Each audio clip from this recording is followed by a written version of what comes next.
Purihin po ang Panginoon at ipagbati po ng blessed first Sunday ng January 2025. At isang biyaya po ng Panginoon na nawa ay ito pong prayer dito or declaration. Hindi ko alam kung gumagawa pa kayo ng New Year's resolution. Pero isang bagay po, nung mabasa ko to, wag ng resolution, kundi solution na lang. So, sabi po dito, 2025, put God first in everything. 2025, make prayer a daily breath. So, kung kayo po ay humihinga, hindi naman kayo humihinto ng paghinga. At kung paano pong sinabi na patuloy tayong manalangin. Bilang spirit man, always connected sa Panginoon. At patuloy po na hinihiling ang gabay at patnubay ng Panginoon sa lahat po ng ating mga transaksyon sa buhay, sa araw-araw.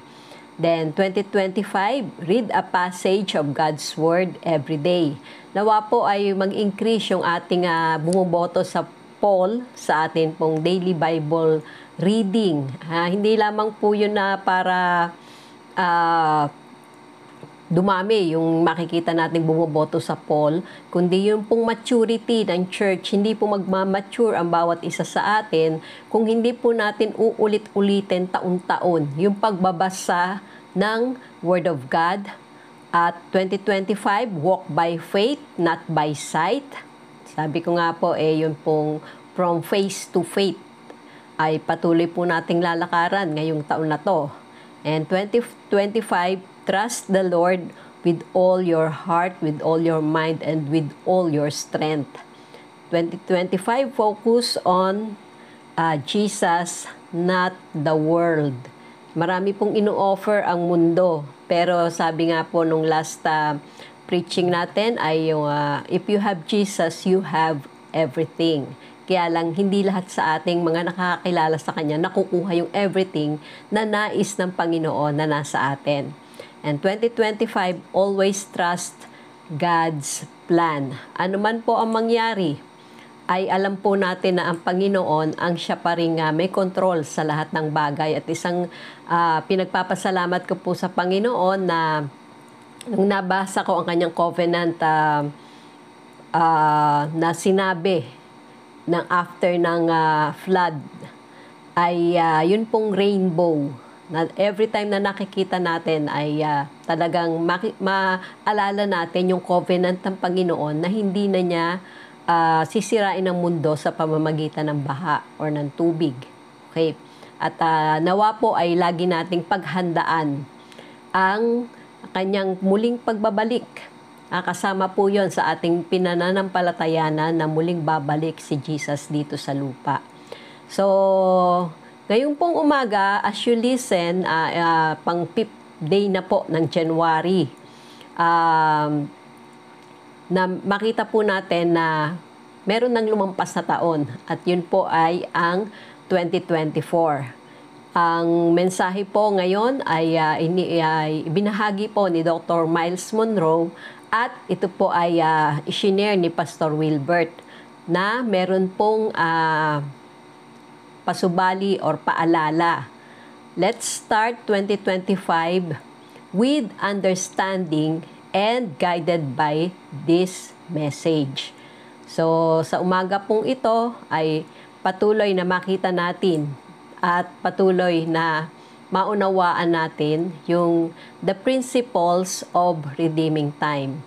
Heavenly Father, salamat po sa wisdom and revelation. Salamat sa understanding na patuloy mo pong ipagkakaloob sa bawat isa sa amin na nakikinig at patuloy pong handang tumanggap. I pray, Father God, that you will open up, Panginoon, the scripture for us at patuloy po naming matanggap ang portion namin sa simula ng unang linggo ng taon at makita po namin na meron pong biyaya ng oras na ipinagkaloob ka sa aming buhay at kung paano at kung ano ang dapat naming gawin dito ay patuloy mo pong ipahayag.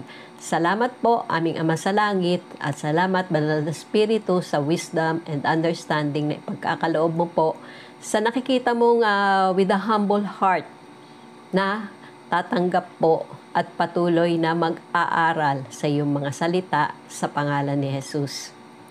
Amen. So sa Colossians 4:3-4, makita po natin, meanwhile, praying also for us, ito po ay sinabi ni Pablo sa Colossian Church, that God would open to us a door for the Word. Nawa po ay maging everyday or daily na panalangin natin ito, na mag-open ang Panginoon ng isang pinto sa atin upang maipahayag po ang salita ng Panginoon, to speak the mystery of Christ, for which I am also in chains, that I may make it manifest as I ought to speak. So yung pong manifestation ng salita ng Panginoon sa atin ay makita po everyday sa atin, at nawa ay kung may mga nakakasalamuha tayo, kapitbahay, mga kaibigan na hindi pa nakakakilala sa Panginoon, maging sa social media, nawa po ay ito ang maging panalangin natin. Then sa Colossians 4 verse 5, walk in wisdom toward those who are outside, redeeming the time. So, yung pong paglakad natin na with wisdom that comes from above, dun po sa mga hindi pa nakakakilala sa Panginoon. Even sa pamilya nyo, kung hindi pa nila personal na tinanggap at kinilala si Jesus bilang Panginoon, tagapagligtas at hari ng kanilang buhay, maging ang paglakad po natin sa loob ng ating tahanan, sa ating pamilya, ay makita po natin na kailangan may wisdom. At yun po nga, pag-redeem ng time. Colossians 4:6, ito po yung paano natin magagawa yon. Let your speech always be with grace, seasoned with salt, that you may know how you ought to answer each one. Kasi may pagkakataon sa ating buhay, basta lang makasagot lang. Pero makita po natin na sinabi ng Panginoon, yun pong asin, yun pong pampaalat, upang alam natin. So, paano natin malalaman? Kung tayo po ay nagbabasa ng kanyang salita every day. Kung paano nga, sabi nga, daily bread, gawin po nating araw-araw nating pagkain ang salita ng Diyos. Hindi lang mo basta binasa para makaboto, kundi binasa at pinagbubulayan pa ano ang ibig sabihin. Tinatanaw ang banal na spirito, ano po yung ipinahahayag mo sa verses na to, ano po yung gusto mong gawin ko, ano po yung instruction mo sa akin upang patuloy akong lumago sa pagkakilala sa iyo. So sa umaga pong ito ay pagbubulayan po natin the principles of redeeming time. So kasama po dito yung advantage of a new year, the common power of time, the principle of time, and what is time? From eternity into time, the creation of time, the purpose of time, and time limitations. So, sa simula po ay makita natin na nagdiwang po tayo ng New Year. At ano po ba ang New Year sa inyo? Sabi nga po yung pong New Year is the passing of time. At isang bagay na makita natin, yung tapos na yung 2024. Hindi na natin mababalikan yon. Kaya dapat po maging mapagpasalamat tayo na merong New Year. Ibig sabihin, may pagkakataon pa. May bagong pagkakataon, bagong taon upang patuloy po na tayo ay magbago at patuloy po nating abutin ang nais ng Panginoon sa ating buhay.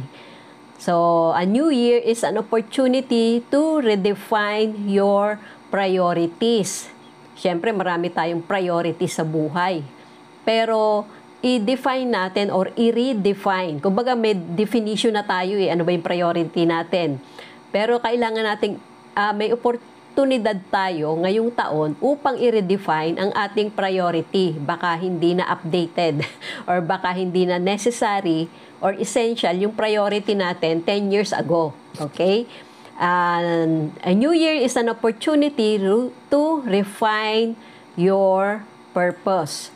So, kung paano po na kung may alam na po natin yung purpose natin or kung may purpose statement kayo, ay makita po natin na i-refine po natin yon. At yung pong pagre-refine doon ay yung pong alamin natin na balikan natin nung time na sinulat natin yung purpose natin at i-check natin. Relevant pa ba ito sa buhay ko ngayon? Nagagawa ko pa ba ito? Then, ang New Year po is an opportunity to redefine your life's vision. So, ito po ay para makita natin if you are still in course or you need to adjust. May mga pangyayari po sa buhay natin na dahil normal na sa atin, hindi na tayo nagkaroon ng oportunidad na i-redefine yung ating ano ba yung gusto ng Panginoon para po sa atin. At kaya nga may pagkakataon talaga na may mga hindi tayo nakukuha na gusto ng Panginoon para sa ating buhay. At panglima po ay what is time ay the advantage of a new year. It is an opportunity to reestablish worthwhile goals. So, bakit po worthwhile? Maaaring ilan po sa ating mga goals ay hindi na worth na i-pursue sa panahon po natin or ngayon sa iyong katatayuan. Yes, may mga ginawa po tayong goals sa personal or sa ating pamilya, sa ating mga anak. Mas maganda po kung nasa edad na, nasa high school or college na ang inyong mga anak. Tanungin nyo din, ano ba yung goal nila sa buhay? That personal, career, ministry. Pero pinakauna po dapat doon, ano yung goal mo para ma-please ang Panginoon sa iyong buhay? Dahil sabi nga po, ang Kristiyano, pinaka-goal natin ay maging Christ-like. At magagawa lamang po natin yon kung atin pong alam ang kanyang salita. At ano pa po ang advantage ng New Year? It is an opportunity for you to bury the past and move into a new future. Hindi na po natin mababalikan ang nakaraan. Ano man ang nangyari sa 2024, tapos na yon. At may pagkakataon tayo na wag nang balikan yon. Lalo na yung mga hindi magandang pangyayari. Pero kung ang babalikan mo is yung lesson learned. Yung lesson learned dun sa mga bagay na sabihin mong hindi maganda para sa iyo, pero natuto ka. Yan, hindi madali ang pinagdaanan mo, pero natuto ka. At na hindi na ulit gawin ang mga pagkakamaling yon. Sabi nga po ni Pablo sa Philippians 3:13-14, Brethren, I do not count myself to have apprehended. Maaring hindi po natin maunawaan. But one thing I do, forgetting those things which are behind, or you forgetting the past, and reaching, okay, kinalimutan na yung nakaraan, pero may kailangan kang abutin. Reaching forward to those things which are ahead. I press toward the goal for the prize of the upward call of God in Christ Jesus. So wala pong downward call ang Panginoon. Lagi pong upward yan. Kung paano po niyang sinabi sa Jeremiah 29:11, For I know the plans I have for you, plans to prosper you and not to harm you, plans to give you hope. Nauna po yung hope bago yung future. So, wag pong mawawalan ng pag-asa na may mababago at patuloy pong babaguhin ng Panginoon sa atin. So, do you know that the New Year means there was an old one somewhere? So, yun po yung 2024 at yung mga nakaraan pang taon. Kaya nga, di ba, ewan ko sa inyo kung kayo po ay hindi na po kasi kami sumasali sa tradisyon at hindi ko naman kayo sisisihin kung kayo po ay nagpaputok. Yan. Sabi ko nga, tsaka yung nag-ingay para daw paalisin yung malas. Sabi ko nga, hindi naman kami Chinese eh. So, tulog lang po. Yun yung kailangan ng katawan sa mga panahong ito. At biyaya po ng Panginoon, nagsaya naman ang sanlibutan. Pero sabi ko nga po, yung mga bagay na natutunan ko rin sa salita ng Panginoon na hindi na tayo po after nung tradition. So, yung pong stage ng maturity at pagkaunawa natin, kung ina-apply po natin, at hindi ko sinasabing kasi wala naman kaming bata. Pwede naman pong maiwasan. At sabi nga kasi may bata, kaya kailangan may turotot. Yon, mga ganong klase. So, in other words, time is a blessing or a curse depending on how you manage it. Pangalawa, the common power of time. Sabi po dito, the only thing on earth all humans have in common is time. So, mayaman, mahirap, bata o matanda, may ngipin o wala, lahat po tayo may 24 oras. At sabi nga po lahat po tayo ay binigyan lang ng 24 oras. Wala po rito may 25 hours. Tama po ba? And yung pong ano man yung lahi natin, kahit saan tayo ng place na nakatira, lahat po yan ay meron lamang same amount of time given every day.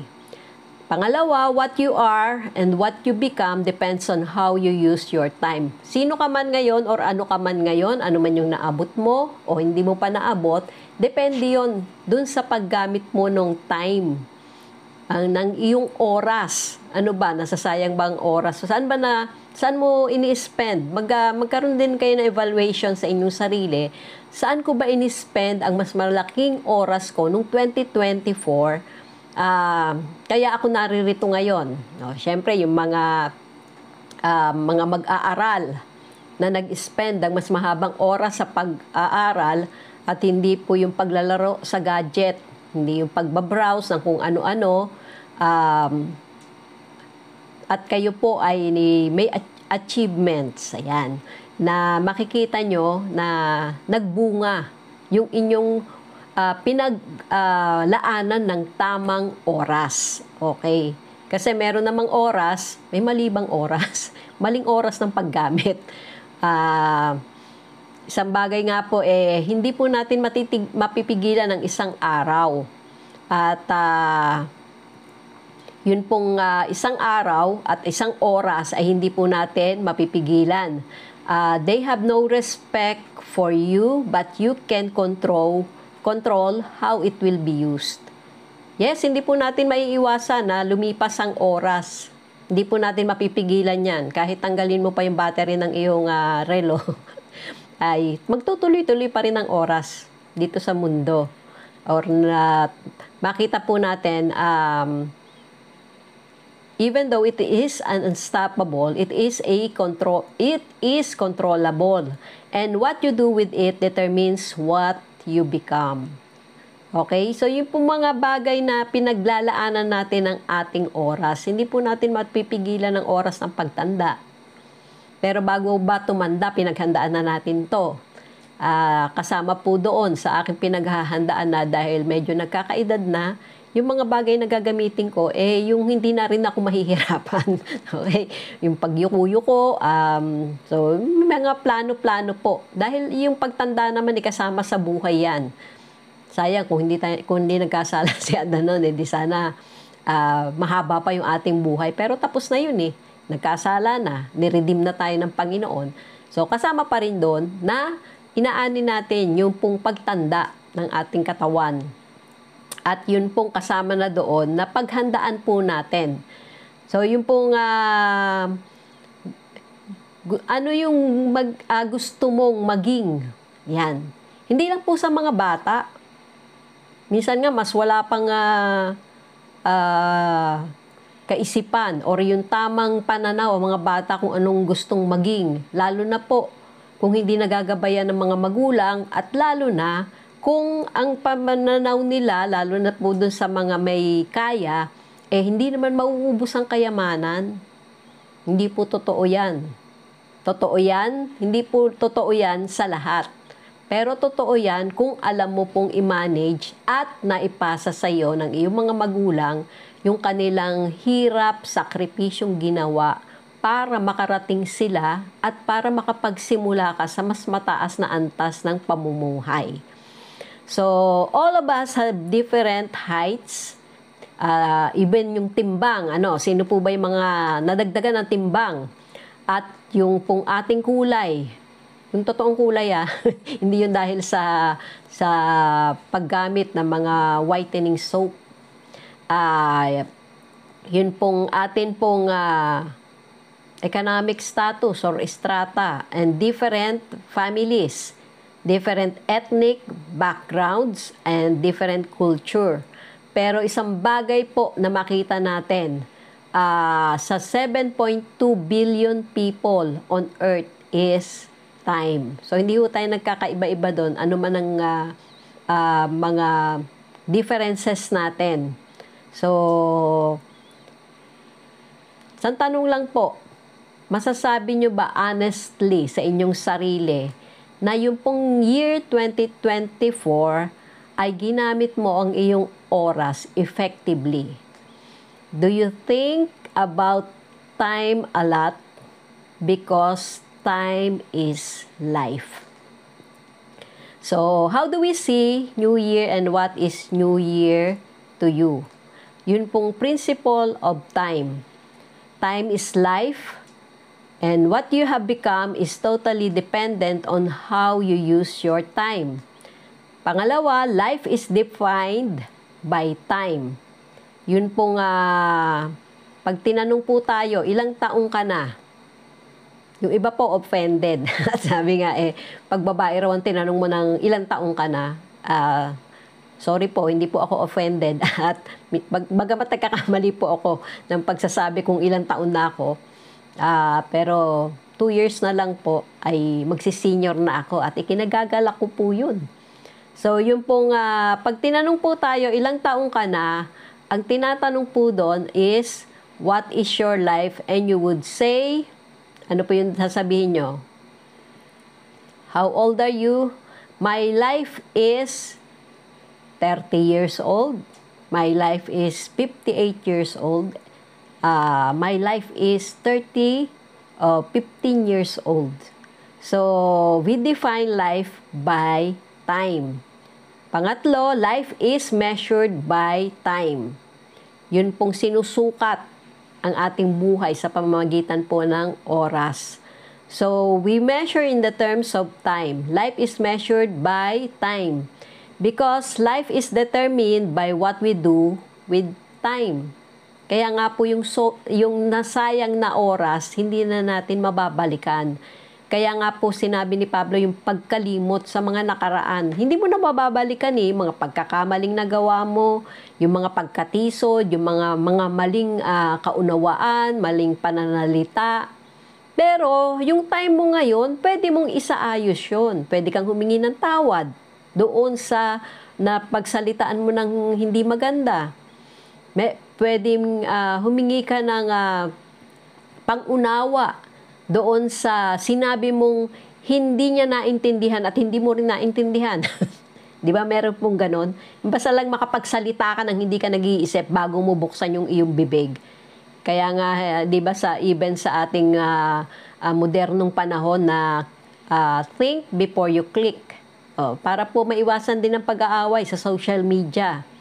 Pang-apat, life is determined by time. Yun pong tinutukoy sa pamamagitan ng oras ang ating buhay. Life is lived out in time. So, yun pong pamumuhay. Walang pagkakamali nung time na tayo po ay isilang. Doon po talaga yung ating appointed time para isilang. And pang-anim, life is qualified by time. And pang-pito, the passing of time is the passing of life. Yun pong paglipas ng oras o ng araw ay ang paglipas ng buhay. So, alam na po yan ng mga nagkakaedad na. At life is also stopped by time. So, ang buhay po ay pinahihinto rin ng oras.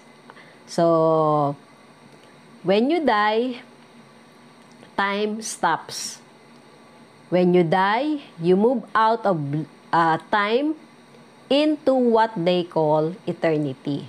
The moment po na mamatay tayo, umalis ka na sa oras. O kumbaga, sasabi nga oras mo na.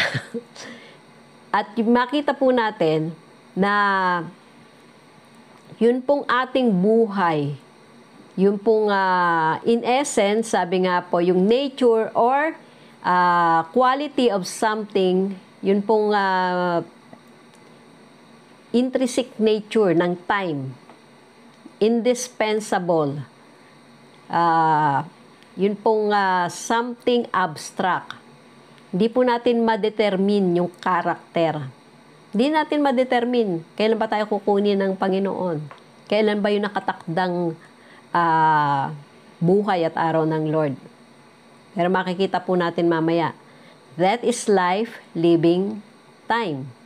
So, ang kamatayan ay buhay, paglisan o pag-iwan sa oras.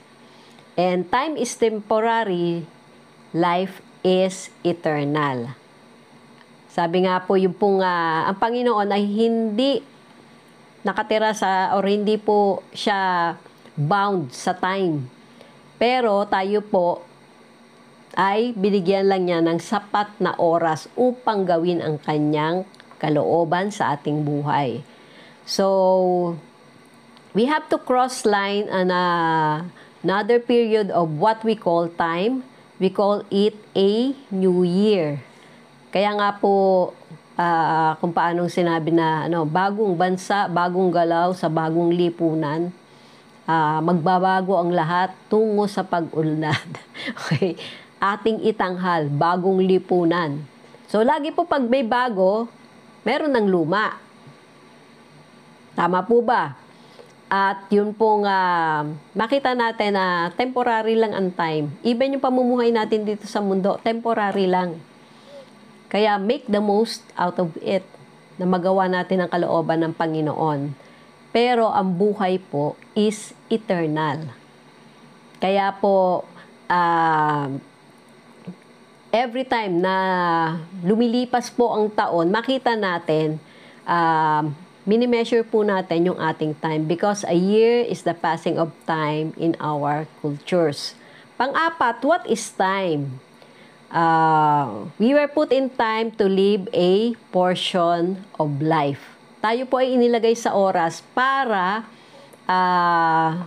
ipamuhay natin yung pong portion ng buhay. So, time is an interruption or interval to eternity. So, ito po ay isang pagitan. Ang oras po ay pagitan sa kawalang hanggan. Pangalawa, time is a small measure of eternity. Ang oras ay isang maliit na sukatan ng kawalang hanggan. Time is a portion or a piece of eternity. It has a beginning and it has an end. So, yung pong may oras po, sabi nga portion lang, slice lang ng eternity, ng kawalang hanggan. So, time is a slice of forever with the beginning and an end. Okay? Sa bagay po na makita natin. Time is a limited period during which an action must take place. So, yung pong limited period, ito po yung panahon na ibinigay sa atin ng Panginoon for a change or transformation habang naririto pa tayo sa lupa. Hindi po yung pagkarating sa langit. Baka nga hindi ka makarating sa langit pag hindi ka pa nagbago at nagpa-transform sa Panginoon dito sa lupa pa lang. Dito lang po yung ating proseso na patuloy po nating magagawa ang kalooban ng Panginoon sa oras na ibinigay po niya sa atin. So, time is the measure of space and time is the passing of existence. So, meron pong sariling power ang oras. Panglima, from eternity into time. So, Makita po natin sa Ecclesiastes 3:10-12. I have seen the task or burden which God has given to the sons of men with which to occupy themselves. So yun pong task or yung burden ay pinagkaloob ng Panginoon. Pero tignan po natin yung kasunod. God set eternity in the heart of men. Yun pong eternity, nung nilikha tayo ng Panginoon, kasama na po yun. He has made everything beautiful and appropriate in His time.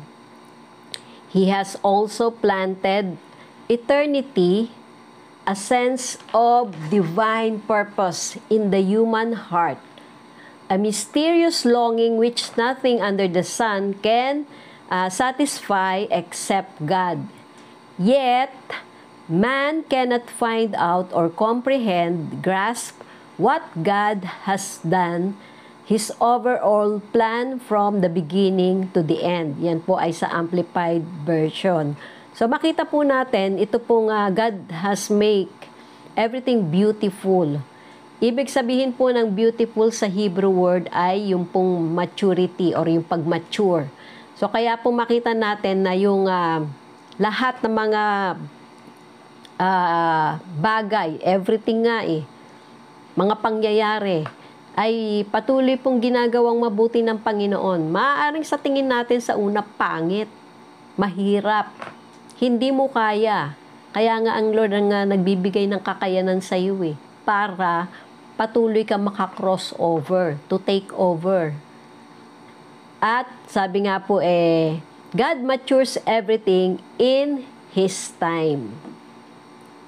So wag kang atat.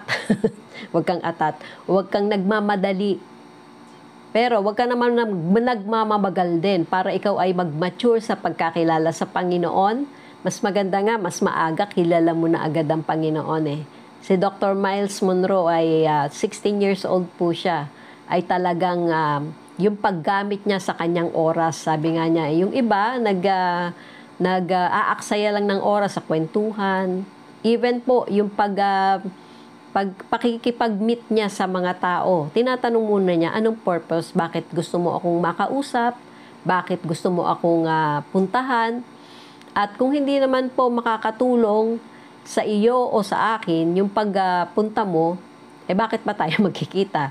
Hindi ko sinasabi ito na huwag nyo na puntahan ng inyong mga pamilya or yung mga hindi po nakikinig sa inyo. Yes, naglalaan tayo ng panahon, lalo na po pag may mga okasyon. Pero see to it na yung mga pagkikita, pakikipag-usap natin ay patuloy po na yung purpose ng Panginoon sa ating buhay ang atin pong maibahagi sa kanila sa mga simpleng kwentuhan. So yung pong may time po para sa maturity. So, sabi po sa Tagalog ay sa mga ngaral 3:10-11, nakita ko ang mga gawaing inihanda at tinakda ng Diyos para sa atin, sa tao. Ang lahat ng tao ay itinadhana ng Diyos na mangyari sa takdang panahon. Binigyan niya tayo ng pagnanais na malaman ang hinaharap. Pero hindi talaga natin mauunawaan ang mga ginawa niya mula ng simula hanggang wakas. Huwag po nating pilitin na alamin, Lord, bakit ba ganito? Unless na nando ka sa harapan ng Panginoon. Pero yun pong, sabi nga po rito, yun pong magtiwala ka lang sa Panginoon na anuman yung mga pangyayari sa buhay mo, may purpose at mas makakagaan po dahil ginawa ko na to. Lord, anong purpose mo sa mga pangyayaring ito mangyari sa akin? Hindi na po yung, Lord, bakit nangyari ito? Okay. So, sa number 6, the creation of time. So, God created time but He doesn't live in it.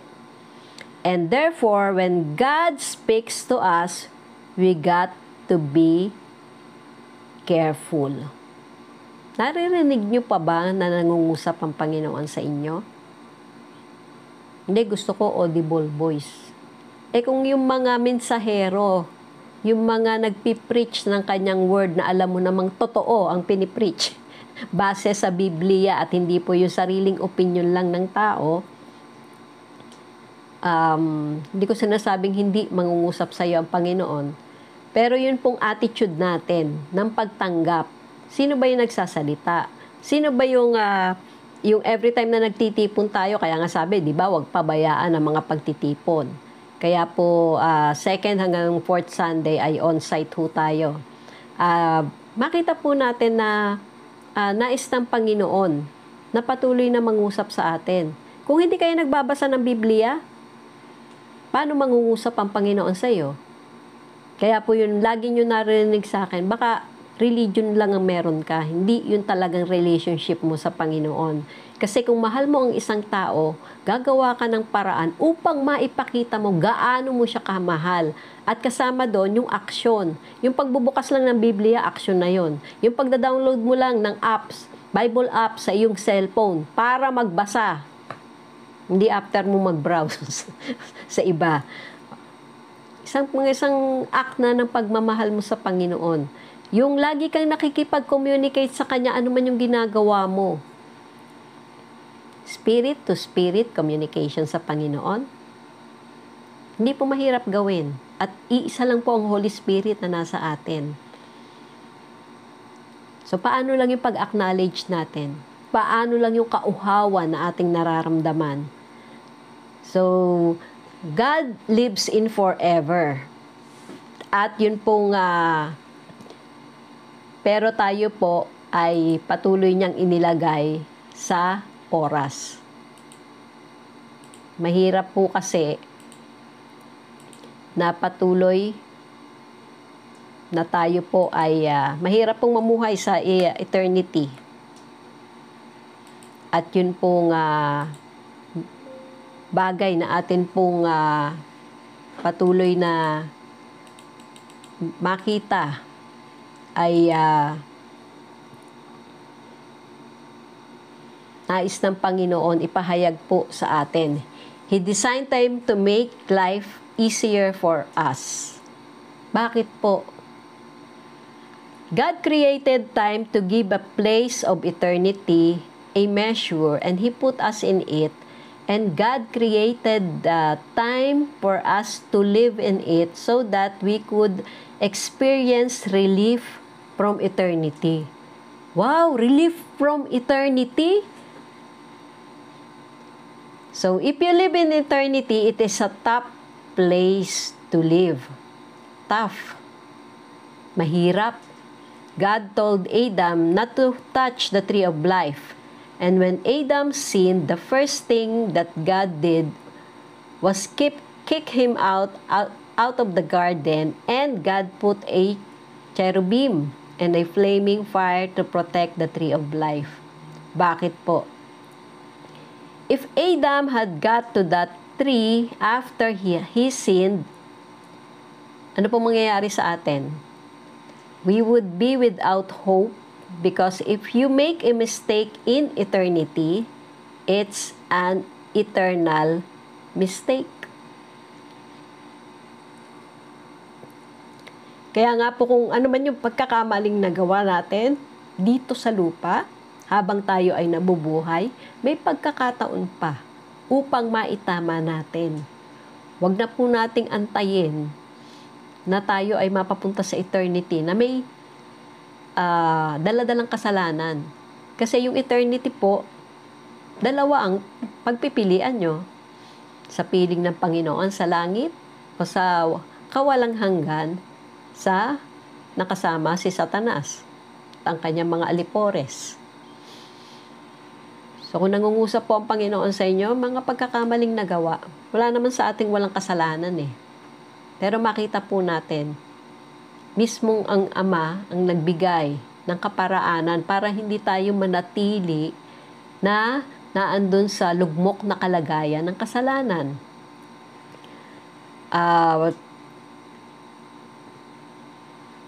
Pasalamatan po natin ang Panginoon sa time. Walang hindi pwedeng magawa kung may oras pa tayo. Kaya nga po kung paanong last week sinabi ko, yung mga husband, i-date nyo naman, romantic date ang inyong mga asawa. Kung di man kayang monthly, once every 3 months. Kasi yung sa paglipas po ng panahon, minsan nalilimutan na natin at napo-focus na lang yung mga kailangang gawin natin sa ating mga anak. Pero pagdating po ng panahon at magkakaroon na sila ng sariling buhay, pamilya, career, at the end of the day, kayo pa ring dalawa. Sa mga byuda naman katulad ko, pwede naman tayo mag-spend ng time para sa ating neighborhood. Pagkwentuhan, makinig, na dala-dala po yung presensya ng Panginoon. So, Genesis 1:14, paano po yung kinreate ng Panginoon ng time, ay makikita na po natin na sabi nga let there be light. Sa Tagalog ko na lang po babasahin. Pagkatapos sinabi ng Diyos, magkaroon ng ilaw sa kalangitan, pero para ihiwalay ang araw sa gabi, at magsilbing palatandaan ng pagsisimula ng mga panahon. At iyon nga ang nangyari. At ano pong sinabi ng Panginoon sa verse 18, after niya magawa yun, nung makita po niya, it was good. So, ano po ang purpose ng time? To take us out of eternity. So, kung paano po yung ating nabanggit kanina, to take us out of eternity. Alisin muna tayo sa kawalang hanggan. Kasi sa kawalang hanggan, wala na pong pagkakamali. Yes, may pagkakamali, pagkakasalanan tayong nagagawa dito sa lupa. Pero, laging may time ang Lord para pagbigyan or para patawarin or para tanggapin ka ano man yung kalagayan mo. Huwag ka lang mayabang, magpakumbaba ka. Okay? So, to protect us from forever. So, gusto nyo ba na kung ikaw ay may arthritis or osteoarthritis or kung anumang sakit sa katawan, gusto mo ba na in eternity kasama mo pa rin yun? Eternal pain yun. Diba? Kung ako ay nagtuturok at napapunta ako sa eternity nang hindi tinanggap ang grasya ng pagpapatawad ng Panginoon at ang kagalingan niya, yes, may mga karamdaman po ang physical na katawan. Pero kung paano sinasabi ko, ako magaling na. Spirit man. Tinanggap ko na yung kagalingan ng Panginoon, pero may pagkakataon kasi na talagang inaani natin yung mga bagay na atin pong mga pagkakamaling ginawa. Pinatawad tayo, pero yung consequence ng ating pagkakamali, aanihin natin or ng ating katawan. Pero yung nga pong malakas na espiritu, kahit na yung katawan natin ay bumibigay. Pero kung binibigyan ka pa ng buhay ng Panginoon, magalak ka, may pagkakataon ka pang bumalik sa Kanya. So, thank God for time. It has a beginning and an end. Gusto mo na bang matapos yung paghihirap mo dito sa lupa? Kung tinatanaw mo po, malamit kong sabihin na meron tayong mansyon sa langit. Meron tayong buhay na walang hanggan. Siguraduhin nyo lang na nakasulat ang inyong pangalan sa aklat ng buhay. Baka kasi nabura na eh. Hindi ka nagpapatuloy sa Lord. Kasi nga, pagbukas ng aklat, tinignan yung mga nakasulat. Kung nabasa natin yung sa Revelation. Diba? To measure the existence of time. So, yun po yung purpose ng time. Ano pa ang purpose? To define life. Ano pa? To measure the quality of life. Ano pa? Yung purpose ng time, to account for our lives. So, may accounting po tayo, ano mga pinaggagawa natin habang naririto sa lupa. At pangpito, the purpose ng time, to define the distance between our beginning and our end. Hindi po tayo lahat namamatay ng 60. Yung iba mas bata, yung iba mas matanda, and praise God, dun sa mga sa panahon natin ay umaabot pa ng malakas. Yan. Nang walang karamdaman. sa edad na 80, 90, meron pa namang 100 na umaabot dito sa atin. Pero yung, sabi ko nga, nung binasa ko yung sa Genesis Lord, gaano kalakas yung mga taong yun na daang taon na o ilang panahon na ang lumipat sa kanila. 70 years old, 100 years old, nagkakaanak pa. Yan. So, talagang yun pong beginning at end. Ilang taon si Abraham? 930 nung mamatay. Si Noah? Hindi ko malaman kung si Abraham o si Noah yun. Pero sabi ko, Lord, ang haba ng buhay nila. Gaano sila kalakas? Siguro wala pang mga processed food. Wala pang mga fast food ng time nila. At puro yung galing sa tanim, yung kanila pong kinakain. Kaya walang mga pesticides, walang mga chemical na kasama. Kaya sila malusog. Yan. Pangwalo, to live life in doses. Kung paanong sa gamot, may mga dose na kailangan pong sundin natin. Huwag tayong iinom na mas mataas ang milligram or yung dose na kaysa sa doon sa ibinigay ng doktor. Kaya nga po nilikha, kaya nga po nag-aral ang mga doktor para maibigay yung tamang dose. At ako nga minsan, dahil hindi ko nabasa yung RX ng doktor ko, minsan hindi na pala niya ako pinagtuturok pag mababa yung aking glucose. Nagtuturok pa ako. So, suffer ng hyper, uncontrollable pa rin. Okay. So, pang-siyam, to measure the purpose of our life while we live. Hindi mo na po masusukat ang iyong buhay, ang layunin ng iyong buhay kung patay ka na. Kaya nga habang buhay ka pa, at nawa yung buhay mo may buhay. Paano magkakaroon ng buhay? Kung tatanggapin mo si Jesus. Maaring buhay ka, maaring humihinga ka, pero patay ang espiritu mo sa harapan ng Panginoon kung hindi mo pa siya nakikilala. Kung hindi mo pa siya tinatanggap or hindi mo pa inaamin na ikaw ay makasalanan, na nangangailangan ka ng tagapagligtas, at tinatanggap mo na si Jesus Christ ang namatay sa iyo sa krus ng Kalbaryo at nabubuhay ngayon kasama ng Ama, nakaupo sa kanang trono ng Ama sa langit, at ibinigay ang banal na Espiritu sa atin para tulungan tayo, ipaalala yung mga salita. Kaya kinakailangan po, even sa pagsisimula mo pa lang, magbasa ka na ng Bible. Kahit hindi mo maintindihan, paulit-ulit lang. At kung ipinapanalangin mo, Lord, i-reveal mo sa akin ano bang ibig sabihin nito.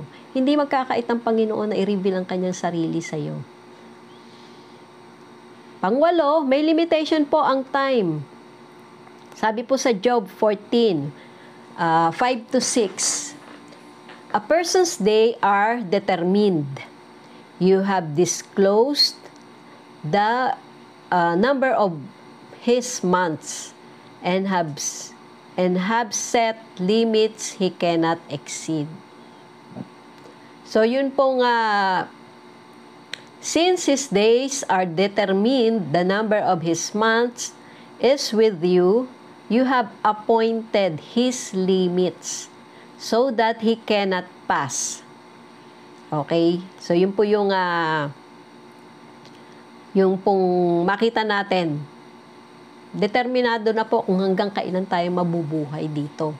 Kaya nga sa mundo, kung hindi man natin aabutan yung kanyang pagdating. Kaya nga bakit may namamatay? Bigla ang pagkamatay, lalo na pagkatapos ng Pasko't Bagong Taon. Biglang nagkakasakit. Ang lusog-lusog, walang bisyo, walang kumbaga healthy living, biglang may cancer. Hindi ko sinabi ng Lord na nagbigay nun. Pero hindi natin maunawaan. May limitasyon lang. At meron namang mga nagka-cancer na nakasurvive. Bakit? Hindi pa nila oras Ang Panginoon na nagdedetermina. Personal, naranasan ko yan. Nakailang seizure ako. Na supposed to be, dapat sabi ng doktor, kailangan dinala ako sa ospital. Payapa po yung anak ko, mga anak ko. Dati pa yata kay Dilin. Mula pa kay Dilin hanggang Nag-asawa na siya at ngayon naman ilang panahon lang kay Dorothy. Hindi siya nag-aalala. Nakita niya nangingisay ako. Nangingisay talaga. Yon. Tignan lang niya, blood sugar ko. Hindi na nga niya ako mabidyohan para mapakita ko sa doktor. Pero sabi lang po, alam ko naman na ang Lord na may hawak ng buhay ko. Hindi ko sinasabing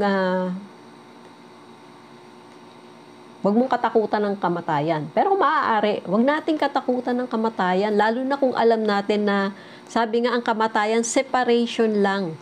Se-separate lang yung spirit natin dito sa temporary na tinitirhan natin. Yung ating physical body. Para yun pong glorious body na inilaan ng Panginoon sa atin. Walang sakit, walang karamdaman, tuwid ang lahat. Kung paano niya nilikha.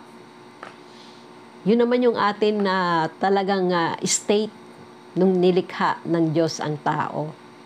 Pero dahil nga sa kasalanan, ayan, tumanda, nagkauban, naging mahina. Pero kung gusto po nating balikan at makita natin sa ating sarili, sabi ko nga nung nawala po si Pastor sabi ko, siguro nananakbo ka na dyan, ano? Hindi ka na nanginginig, hindi nagpupuri ka sa Panginoon. At sana hindi na sintonado yung boses mo. Yan, mahilig po siya sa music Pero hindi ko maintindihan bakit yung music ay walang hilig sa kanya. Pero makita po natin, tanawin natin kung ano yung pinapakita ng Panginoon sa pamamagitan ng kanyang salita at inire-reveal ng kanyang banal na spirito sa atin, ano yung magiging buhay natin, kapiling siya. Diba? Kung mahal na mahal natin ang ating asawa, mga asawa at anak, at gustong-gusto nating every occasion ay kapiling natin sila, how much more ang Panginoon na gusto tayong makapiling. At nawa ganun yung ating excitement na makapiling natin siya sa anumang paraang gusto niya. At sinasabi po ng Panginoon dito, nung nilikha kita, binigyan lang kita, kumbaga, hinire kita. Sabi po sa verse 6, so took away from him and let him alone. Look away from him and let him alone, till he has put in his time like a hired laborer. So, yung pong simula po nung nilikha tayo, sabi nga I hired you to do something and I got a certain period for you to do it. And you cannot exceed that. So, kung paano pong hired servant, yung mga pag nagtrabaho ay OJT, ano pa ba yung term nyo doon? Yung hindi pa regular. Ganon din po ang Panginoon sa atin. Kinumission na tayo bago pa tayo nilikha. May commission na siya. May kailangan na siyang ipagawa. Pero, sabi nga siya yung naging model natin. Kailangan siya yung patuloy na makita natin na nagligtas sa atin. Siya yung gumawa ng paraan para maligtas tayo. At kinakailangan lang nating ituloy kung ano yung kanyang sinimulang gawin sa atin. So, isang bagay po na makita natin na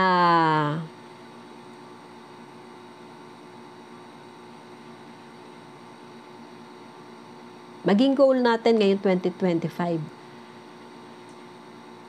Isa lang, kaluluwa, sa loob ng 3 months. Patuloy mong mailapit sa Panginoon. Hindi lang mailapit at mapatanggap. Tutukan mo, i-disciple mo.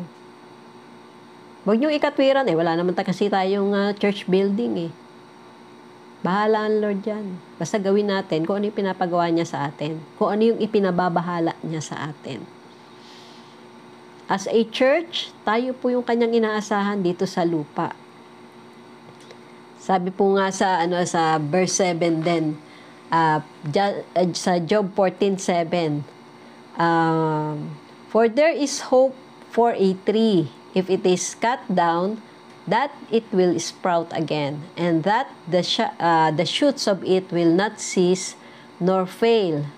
but there is no such hope for man. So wala pong ganon. Na the moment na mamatay tayo, bigla tayong mabubuhay, magre-resurrect upang gawin yung kanyang kalooban. Sabi nga po sa Hebrews 9:27, and just as is appointed and destined for all men to die once, and after this comes certain judgment. Sa Tagalog po, itinakda sa mga tao ang mamatay ng minsan, at pagkatapos nito'y ang paghuhukom ng Diyos. So makita po natin dito, time is determined. So sa atin pong pansamantalang pagtatapos, sabi nga po since nag-start na po ang 2025, at nawa po ay pinanood nyo ito ng magkakasama bilang pamilya. Hindi po yung paisa-isa, kanya-kanyang gadget. Every time po na may online service tayo, nawa po ay tiyakin nyo na kayo ay magkakasama na pamilya na nanonood at tumatanggap. And then after po nun, mag-sharing kayo, ano yung natutunan nyo, ano yung natanggap nyo. After po nun, mag-family altar kayo. Nagsama-sama kahit po yung mga unbeliever na kasambahay nyo o kasama nyo sa bahay o kapamilya nyo. Wala pong hindi magagawa ang Panginoon kung nakikita po niya na yung heart natin ay gusto rin nating maligtas yung mga hindi pa nakakakilala sa Kanya. Huwag po nating laging sabihin na tigas ang ulo mo. Baguhin mo yung yung confession mo.